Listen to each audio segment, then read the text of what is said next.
సుమతి శతకంలో చెప్పినట్టు మనందరం ఏమనుకుంటామంటే అంటే బలవంతమైన సర్పం కూడా చలిచీమల చేత చిక్కి చచ్చిపోద్ది అంటారు.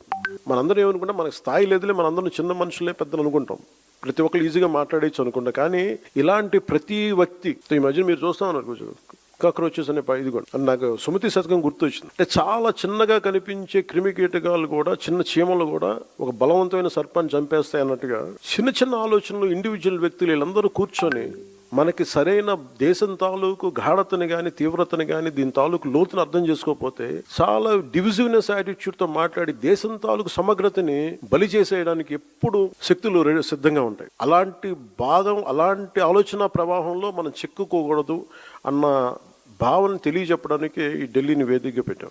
అయితే చాలా కోట్ల మంది చిన్న చిన్న ఆలోచనలు వ్యక్తులు కూడా కలిస్తే అది మంచి కావచ్చు, చెడు కావచ్చు, చాలా బలమైన ప్రభావాన్ని సృష్టించగలం. అందుకని ఈ విభజనవాదాన్ని సృష్టిస్తున్నారు లేదంటే ఇలాంటి పరిస్థితుల్లో మనం దాంట్లో భాగస్వామ్యం కాకూడదు, దాంట్లో మనం ఎంత ఎదురెడ్డి పోరాడాలని చెప్పడానికి దీని తాలూకు ముఖ్యం.